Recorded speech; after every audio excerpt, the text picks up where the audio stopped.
Hello friend, welcome to my channel. আজ explain করতে চলেছি 2023-এ রিলিজ হওয়া American horror movie dark harvest. ভিডিওটি ভালো লাগলে চ্যানেলটা সাবস্ক্রাইব করতে ভুলো না। মুভির শুরুতে দেখা যায় কয়েকজন ছেলে মাস্ক পরে কাউকে খুঁজে বেড়াচ্ছে। এরা আসলে কাকতাড়ুয়া রূপী শয়তানকে মারার জন্য বেরিয়েছে। আজ হ্যালোইন, আর এখানে হ্যালোইনের রাতে কাকতাড়ুয়া রূপী শয়তান হরফে মুভির ভাষায় শতুত ক্ষেত থেকে বেরিয়ে চার্চের দিকে গিয়ে সেখানে বেল বাজায়। প্রতি বছর হ্যালোইনের রাতে এখানে ছেলেদের কাজ হলো ওই শয়তানকে চার্চে পৌঁছানোর আগে মারা। যে শয়তানকে মারতে পারবে তাকে অনেক টাকা দেয়া হয়, সাথে পুরো পৃথিবী ঘোরার ব্যবস্থা। প্রতি বছরের মতো এই হ্যালোইনের রাতেও শতুত ক্ষেত থেকে বেরিয়ে চার্চের দিকে যাওয়া শুরু করে। ছেলেরা শতুতকে মারার জন্য রেডি ছিল, তাই শতুতকে দেখতে পাওয়া মাত্র একটা ছেলে তাকে মেরে দেয়। মৃত শয়তানের ভেতর থেকে অনেক চকলেট বের হয়, যা ছেলেটি খেতে শুরু করে। ছেলেটি জিতে যাওয়ার পর শহরের মালিক তাকে অনেক টাকা উপহার দেয়, সাথে একটা গাড়ি, যা দিয়ে সে পুরো পৃথিবী ঘুরবে।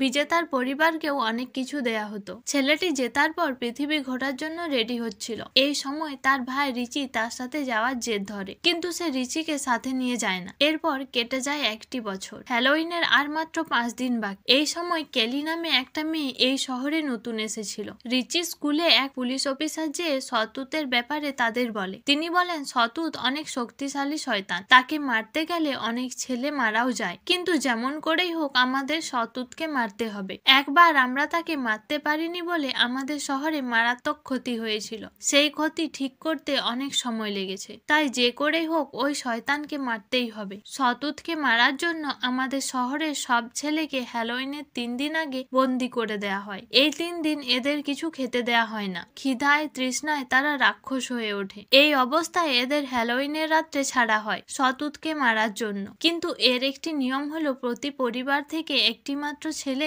এতে অংশগ্রহণ করতে পারবে। রিচি এই নিয়ম ভেঙে সেও এতে অংশগ্রহণ করতে চায়, কারণ রিচি সবাইকে দেখাতে চায় সেও তার দাদার মতো সাহসী। রিচি স্কুলে একটা ছেলে ছিল যে রিচিকে সহ্য করতে পারত না, কারণ সেও রিচির দাদার মতো নিজেকে মহান বানাতে চায়। রিচির দাদা যেহেতু আগের বার এই খেলায় জিতেছে, তাই নিয়ম অনুযায়ী রিচি এই খেলায় আর থাকতে পারবে না। কিন্তু রিচি জোর করে এই খেলায় অংশগ্রহণ নিতে চায়। এই জন্যই তার ওই বন্ধুর সাথে ঝগড়া হয়। পুলিশ অফিসার এসে দুজনকে ক্লাস থেকে বাইরে বের করে দেয়। শতুতের এই ঘটনা শহরের সব লোক বিশ্বাস করত না, কিন্তু যারা দেখেছে তারা বলে এই শয়তান অনেক ভয়ঙ্কর। ক্লাস থেকে বেরিয়ে রিচি ক্যালির কাছে যায়, কারণ তারা দুজন অনেক ভালো বন্ধু হয়ে গিয়েছিল। বাড়িতে যেয়ে রিচি তার মা বাবাকে এই খেলা নিয়ে বলে। তার মা বাবা সজা বারণ করে দেয়। তার বাবা অনেক বোঝানোর পরও রিচি শুনছে না দেখে জোরে এক থাপ্পড় মারে। এতেও রিচি শোনে না, উল্টে আরো বেশি করে জেদ ধরে বসে।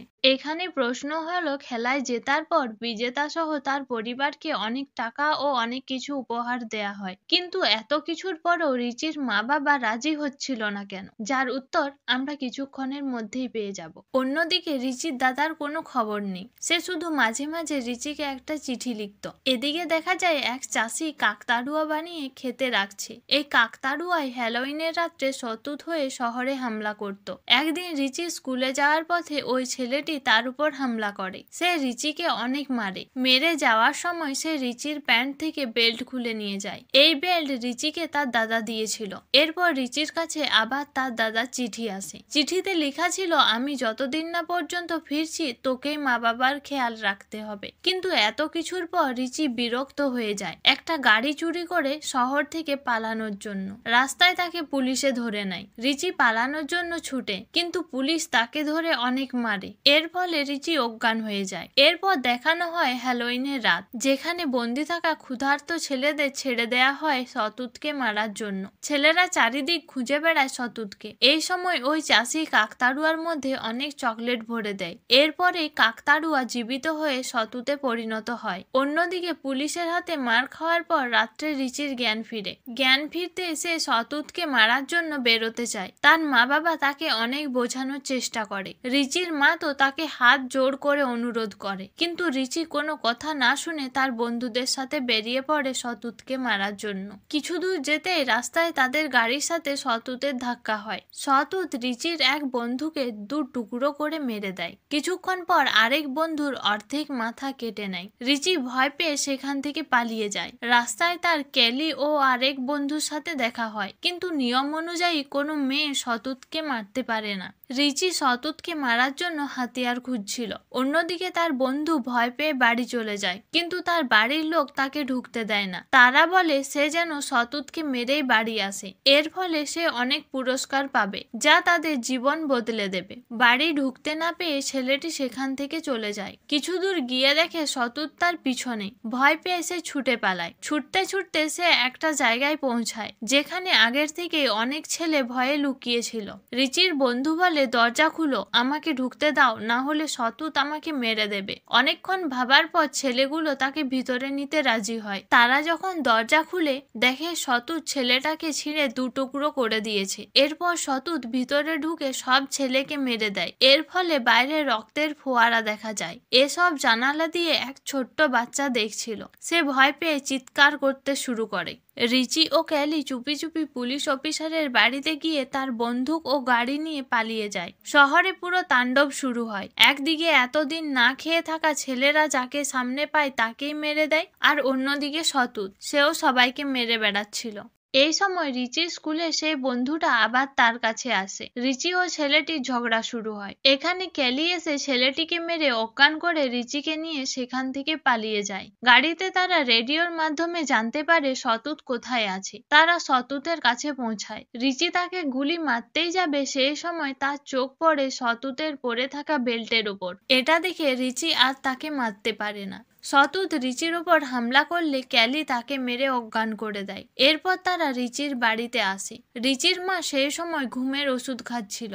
এই ওষুধ দিয়েছিল শহরের মালিক। এখানে জানা যায় মুভির এক রহস্যের কথা। তার মা জানায় যে এই খেলায় জিতে সে শহর থেকে চলে যায়, আর কখনো তাকে ফিরে আসতে দেখা যায়নি। কেউ জানে না তার সাথে কি হয়। যারা এই ব্যাপারে জানে তারা কাউকে বলার সাহস পায়নি। আসলে রিচির দাদা মারা গিয়েছিল, আর এতদিন তার যে চিঠিগুলো আসছিল এগুলো ওর মাই লিখত।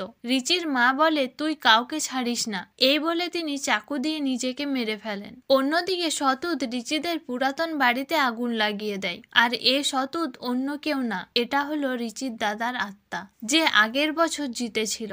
আসলে ঘটনাটা ছিল এরকম, এই খেলায় যে জিততো তাকে অনেক টাকা দিয়ে দেশ ভ্রমণে পাঠিয়ে দেওয়া হতো, কিন্তু রাস্তায় তাকে পুলিশ অফিসার মেরে দেয়, আর তার শরীরে কালো জাদু করে পরের বারে শতুত বানানো হতো। মানে এক জীবনের বিনিময়ে পরিবারের সবাইকে বিলাসবহুল জীবন দেয়া হতো। এটা প্রথমে কেউ জানতো না, পরে পরে অনেকে জেনে যায়, কিন্তু তাতেও কোনো লাভ হয় না, কারণ যারা জেনে যেত তারা যেন না আর কাউকে বলে, এই জন্য বিভিন্ন ভয় দেখানো হতো। আর এই কাজ করত ওই পুলিশ অফিসার। এই কারণে রিচির মা বাবা তাকে এই খেলা থেকে দূরে রাখতে চেয়েছিল। তারা একটা ছেলেকে হারিয়েছে এরকম ভাবে। এই খেলার মেন ভিলেন ছিল এই শহরের মালিক। সে এরকম ভাবে নিজের শহরের ক্ষতি করে সরকারের থেকে অনেক টাকা ক্ষতিপূরণ নিত, যা সামান্য ভাগ বিজেতা ও তার পরিবারকে দেয়া হতো। এরপর রিচির বাবা ওই পুলিশের কাছে গিয়ে বলে, অনেক হয়েছে, আমি আর সবকিছু লুকিয়ে রাখতে পারবো না। অফিসার বলে, তোমার চুপ থাকাই তোমাদের পক্ষে ভালো। ক্যালি রিচিকে শহর থেকে চলে যেতে বলে, কিন্তু রিচির মনে তার মায়ের বলা শেষ কথা বারবার আসতে থাকে। ক্যালি বলে, আমরা যদি শতুতকে চার্জে যেতে দিই তাহলেই ওকে আর কেউ মারতে পারবে না,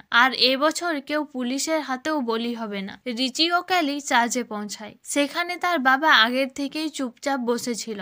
রিচি বলে, বাবা, মা মারা গেছে। কথা শুনে তার বাবা কাঁদতে শুরু করে। এই সময় সেখানে শতুতও পৌঁছায়। শতুতকে পিছন থেকে একটা ছেলে গুলি করে দেয়। সে এসে রিচির কাছে পড়ে। রিচির কোনো উপায় ছিল না, তাই সেও শতুত বেশি তার দাদাকে নিজের হাতেই মেরে দেয়। এর সাথে সাথে সে এই বছরের বিজেতা হয়ে যায়, আর খেলার নিয়ম অনুযায়ী তাকে পৃথিবী ঘোরার জন্য পাঠানো হয়। অন্যদিকে রিচির বাবা ওই পুলিশকে মারার জন্য যায়, কারণ রিচি যেন শহর থেকে বাইরে চলে যেতে পারে। সেখানে পৌঁছতে রিচির বাবা ও পুলিশের মধ্যে ঝগড়া শুরু হয়। এই ঝগড়াতে রিচির বাবা অজ্ঞান হয়ে যায়। রিচি ক্যালিকে সাথে নিয়ে শহর থেকে বেরিয়ে যায়। কিছু দূর যেতেই পুলিশের গাড়ি তাকে ধরে নেয়। রিচি ক্যালিকে গাড়ির মধ্যে লুকোতে বলে, সাথে বলে, আমি যদি 10 মিনিটের মধ্যে না আসি তাহলে তুমি একাই শহর থেকে চলে যাবে। পুলিশ ভেবেছিল রিচি কিছু জানে না, তাই তাকে বন্দুক দেখিয়ে ক্ষেতের ভেতর দিকে নিয়ে যায়। খেতে পৌঁছাতে রিচি রিচি পুলিশকে গুলি করে মেরে দেয়। তখনই সেই চাষি এসে রিচিকে পিছন দিক থেকে মেরে দেয় আর কবরে মাটি চাপা দিয়ে দেয়। এরপর 1 বছর পরের সিন দেখানো হয়, যেখানে চাষি রিচির শরীরকে মাটি থেকে বের করে শতুত বানাচ্ছিল। রিচির বাবা সেই সময় এসে চাষিকে মেরে দেয়। রিচি ততক্ষণে শতুত হয়ে গিয়েছিল। তার বাবা বলে, তুই পুরো শহর ধ্বংস করে দে, এই শহর না থাকলে প্রতি বছর কোনো পরিবারকে নিজের সন্তান হারাতে হবে না। এরপর কাকতাড়ুয়া রূপে রিচি জোর চিৎকার করে। এর মানে হলো রিচি এবার পুরো শহরকে ধ্বংস করে ফেলবে। এখানেই মুভি শেষ হয়। থ্যাংক ইউ পুরো ভিডিওটা দেখার জন্য।